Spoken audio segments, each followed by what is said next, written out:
Chicos, ¿qué tal? Buenos días. Voy a dejarles este video eh, explicando un poco el último texto que les dejé.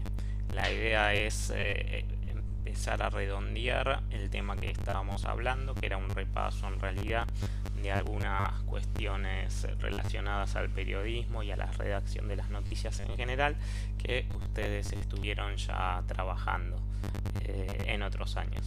Entonces vamos a ir terminando con este texto y un capítulo del mismo texto que les voy a dejar antes de pasar a cuestiones más específicas de el periodismo especializado, que es nuestra materia. Entonces lo que vamos a hablar hoy, de lo que habla el texto que les dejé, es de cómo contar la historia, y nos habla un poco de la redacción de las noticias. Vamos entonces a hablar un poquito de esto y después, tal vez la semana que viene, vamos a terminar y ustedes van a hacer un trabajo.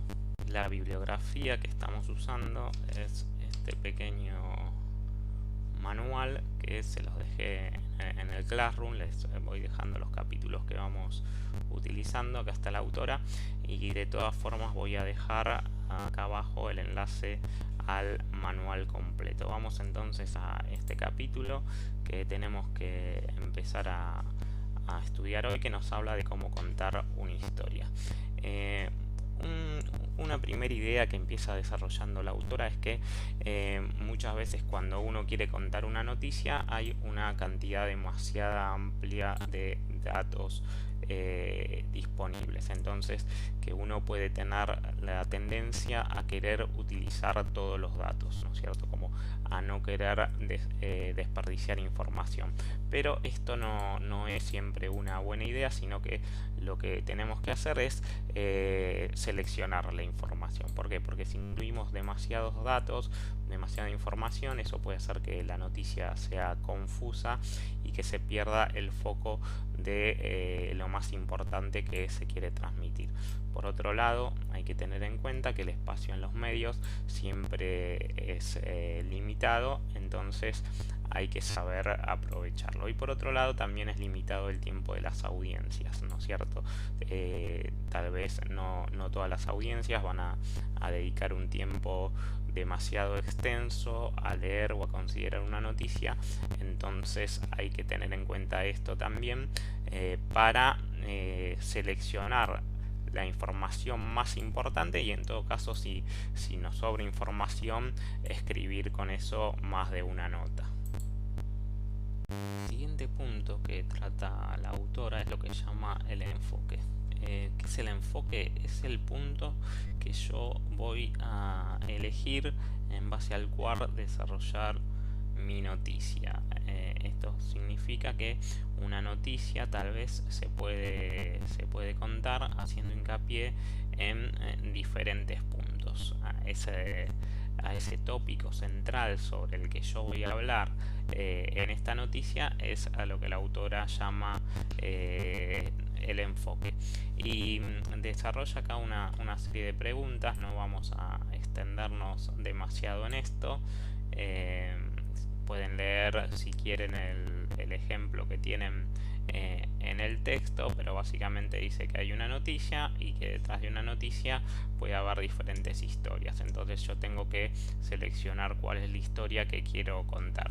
¿Cuál es la imagen? Se refiere, bueno, yo cuando escribo, ¿no es cierto?, siempre tengo que tratar de apelar a crear una imagen vívida de lo que está pasando, ¿no es cierto?, para que la audiencia pueda compenetrarse de alguna manera en la noticia. Y después, bueno, sugiere tratar de resumirla. Ya les digo, no vamos a desarrollar esto demasiado. Pueden leer el ejemplo que da la autora en el texto, pero podemos ver, por ejemplo, un caso.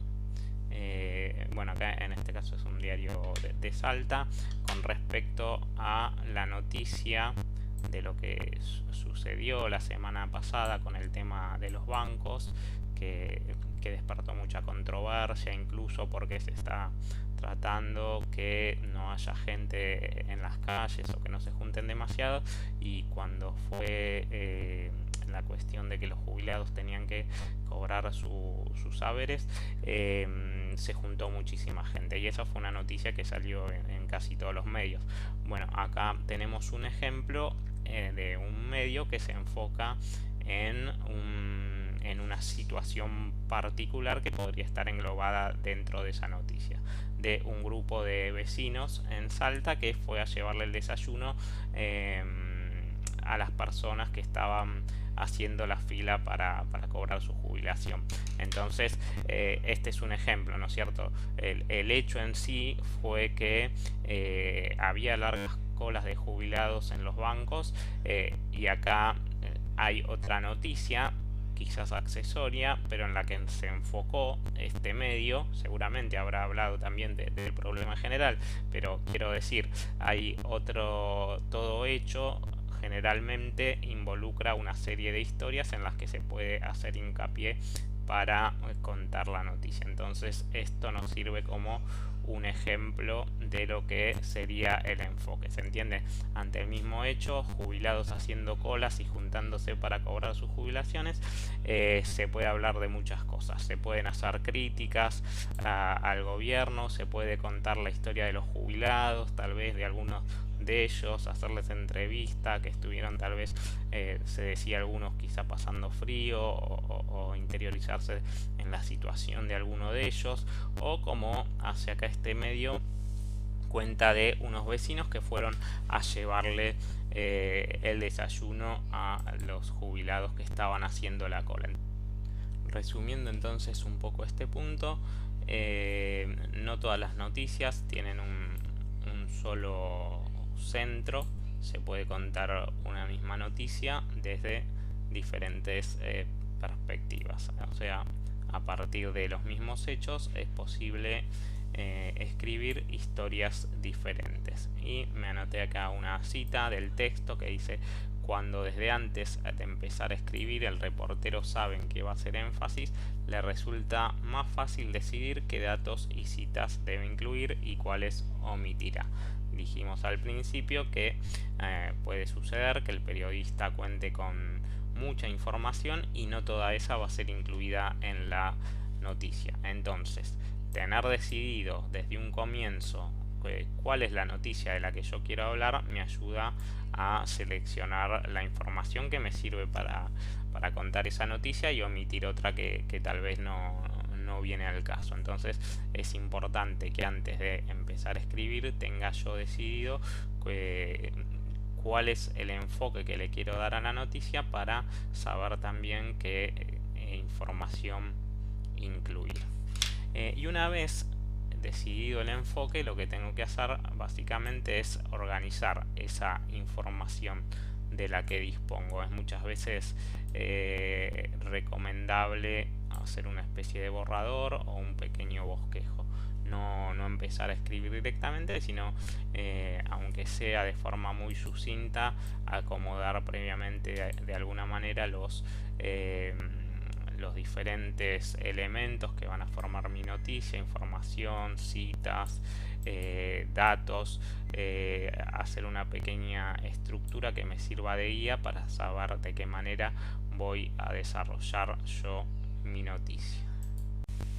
No siempre se hace esto, ¿no es cierto? No todo periodista, al ponerse a escribir una noticia, va tal vez a plasmarlo primero en una estructura, pero puede llegar a ser recomendable, ¿no es cierto? No solo en noticias, sino en cualquier escrito que uno realiza cuando es algo de cierta extensión que uno tiene que desarrollar y ordenar los elementos de alguna manera. Muchas veces ayuda a hacerlo antes, porque si no pasa que después uno está escribiendo y va surgiendo sobre la marcha, no, esto mejor lo voy a poner al principio, esto al final, y eso hace que uno haga y rehaga. Entonces por ahí sirve muchas veces tener primero ya pensado una pequeña estructura de la manera en que yo quiero redactar lo que tengo que contar. Y después tenemos algunos tips con respecto a la manera en que tiene que redactarse la noticia. Una vez que yo ya tengo decidido de qué voy a hablar, sobre qué voy a enfocarme, y tengo pensada un poco la estructura, tengo que empezar a escribir y nos da algunas indicaciones. Por un lado, nos dice que las noticias bien redactadas son concisas, claras y precisas. ¿Esto qué quiere decir? Que se entienda lo que yo quiero decir en cada oración. No utilizar oraciones o frases demasiado largas o complicadas, sino que sea bien claro lo que yo quiero decir. En general, frases y párrafos más breve que casi todos los demás tipos de texto. En un texto académico tal vez yo puedo extenderme un poco más, usar cierto vocabulario y cita oraciones o párrafos más largos, pero en una noticia se recomienda que las oraciones, las frases sean los más breves y concisas posibles. En cada idea, en cada párrafo, perdón, una idea principal. Ahora vamos a ver algún ejemplo, pero esta tiene que ser un poco lo que a mí me sirva para guiarme, para saber en qué momento cambiar de párrafo. Yo en un párrafo voy a hablar de una cosa y en otro párrafo voy a hablar de otra. Vamos a ver un ejemplo.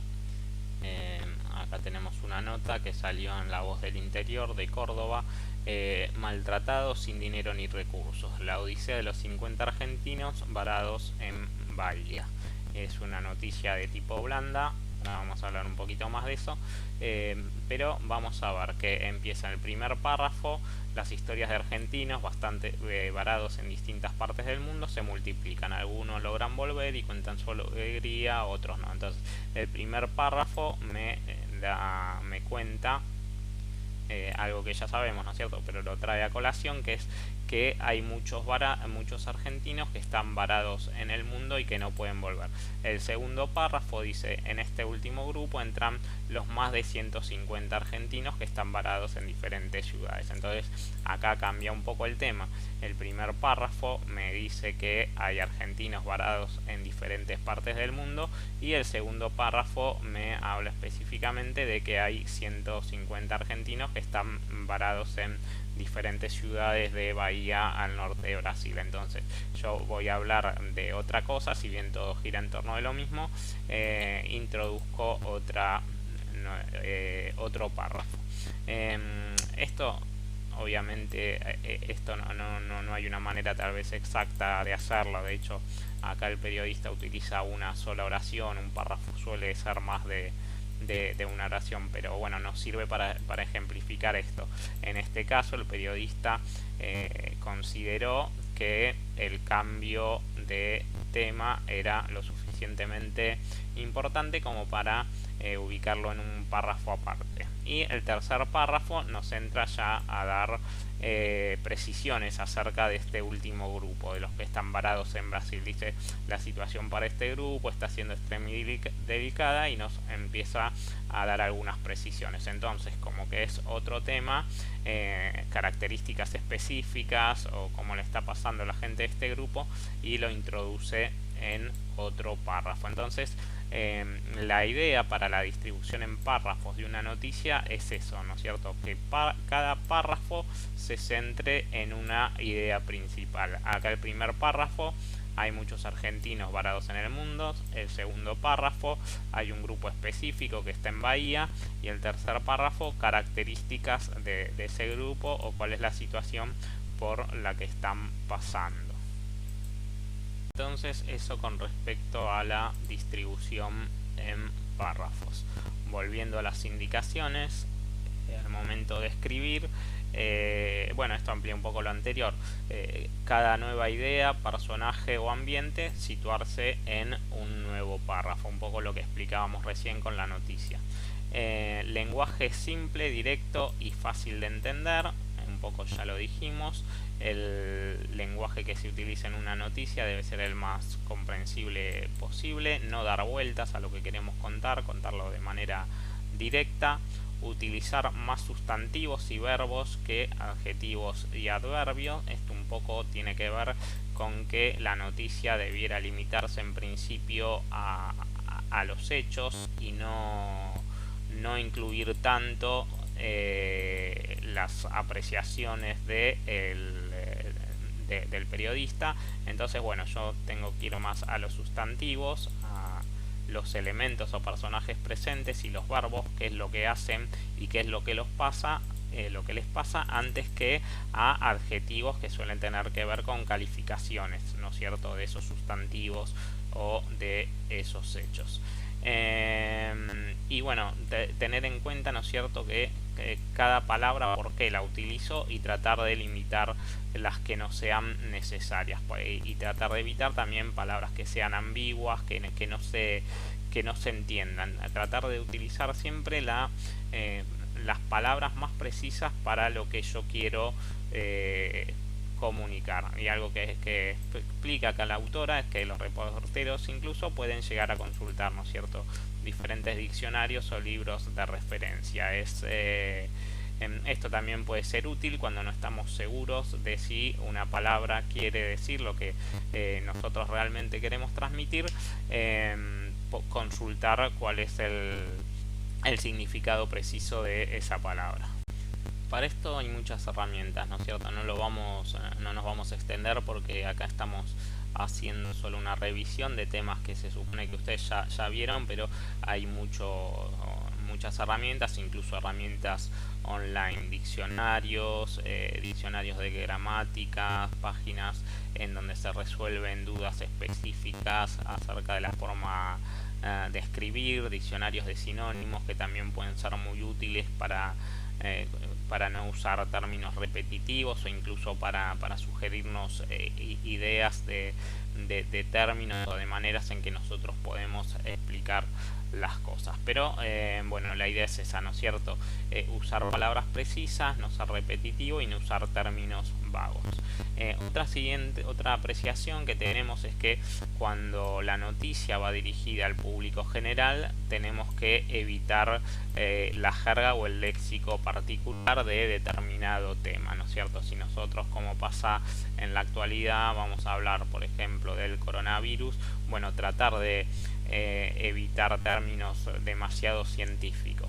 Por el contrario, intentar adaptar la información que tenemos a un vocabulario que pueda ser entendible por aquellos a quien va dirigido. Lo mismo si, por ejemplo, nos estamos hablando de la introducción de un nuevo teléfono inteligente o de una computadora, tratar de no utilizar términos demasiado técnicos, a no ser tal vez que sea prensa especializada dirigida a ese tipo de público, sino tratar de adaptarlos, traducir de alguna manera la información que se quiere comunicar.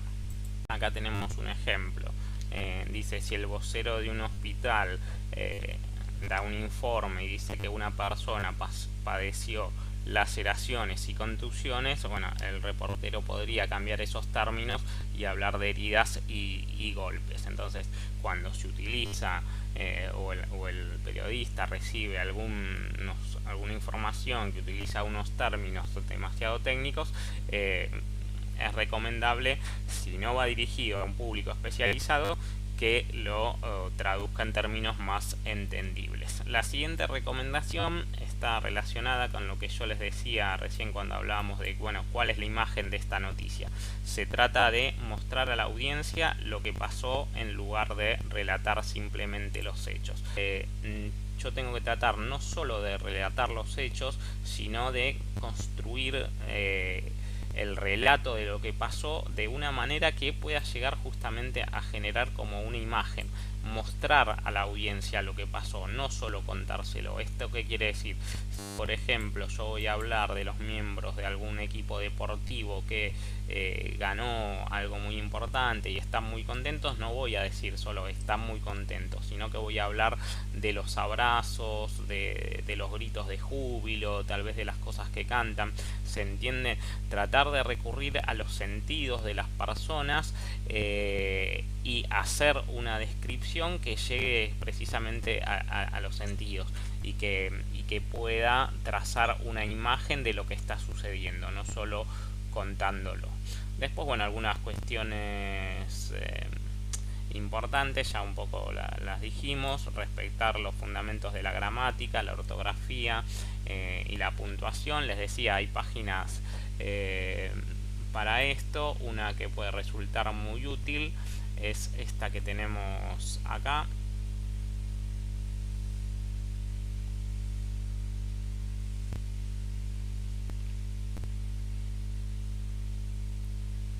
Esta es una página de una organización que siempre resuelven dudas.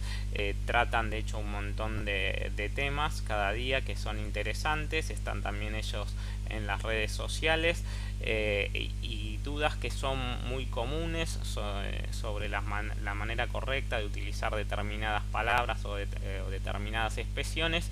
Ellos las aclaran. Y también, bueno, acá vemos, ¿no es cierto?, que están también en Twitter.